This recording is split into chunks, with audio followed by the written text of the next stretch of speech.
नमस्कार। मैं हूं डॉक्टर अन्नपूर्णा से और आप में से कई लोगों ने मुझे इन्वायरमेंटल साइंसेस के वीडियोस और लेक्चर्स में देखा होगा। पर आज मैं आपके सामने एक मजेदार कहानी लेकर आई हूँ। कहानी तो बहुत मजेदार है, पर इसके साथ इस कहानी में एक बहुत प्यारा सा लेसन भी है। लेसन क्या है, शिक्षा क्या मिलती है, वो मैं आपको कहानी के अंत में बताऊंगी। तो कहानी शुरू होती है कि एक बहुत ही गप्पी राजा था। उस राजा को अपनी बारे में लंबी लंबी गप्पे हाँकने की आदत थी। हर वक्त शो ऑफ करता रहता था। फिर एक दिन उस राजा की इस बात का पता आसपास के लोगों को चला, और उसी के राज्य से एक आदमी आता है। तो जब प्रहरी जो गार्ड, उसने कहा भाई तुम कौन हो और तुम क्यों आए हो। तो उसने बोला मैं राजा जी से एक बार मिलना चाहता हूँ, और आई प्रॉमिस कि एक मुलाकात में मैं राजा जी को इम्प्रेस कर दूंगा। प्रहरी जाके राजा को बताता है। तो राजा कहते हैं कि चलो ले आओ, देखते हैं।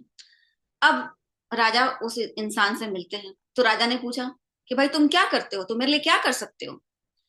तो इंसान कहता है सर हम बात रफ्फू करते हैं।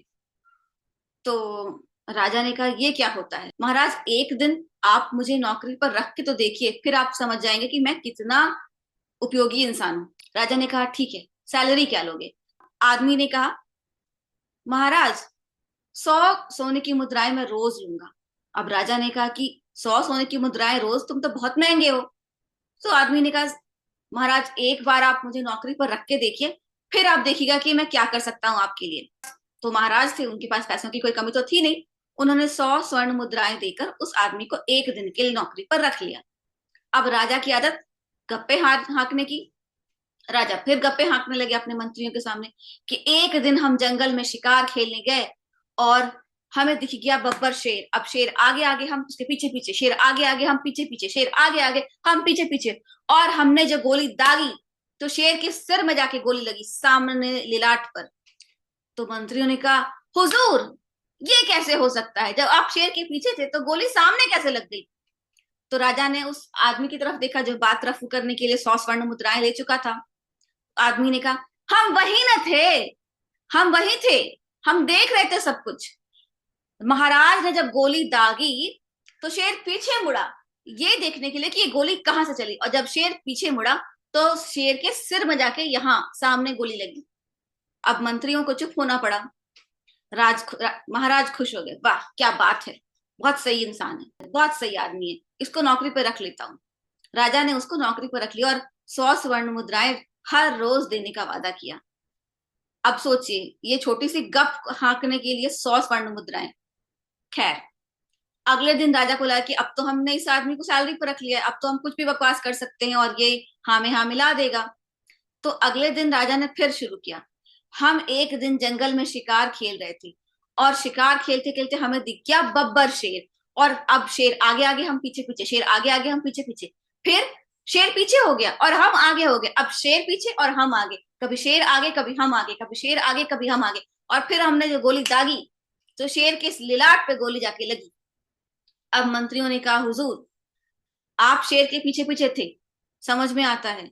शेर को आपने गोली दागी होगी, शेर पीछे मुड़ा और आप शेर के लिलाट पे गोली लगी, ये भी समझ में आता है।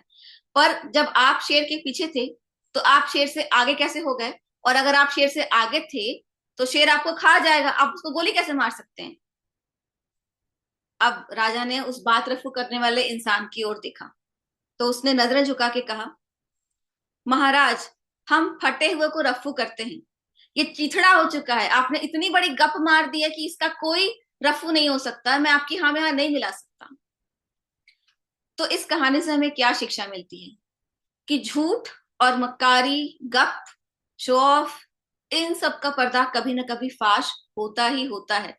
तो या तो झूठ बिल्कुल ना बोलें और ऐसा बोलें कि उसको कवर अप किया जा सके। इतना झूठ ना बोलें कि जो आपकी बात में हमेशा हाँ में हाँ मिला रहे होते हैं लोग, उनके लिए भी आपकी गलती को ढकना मुश्किल हो जाए।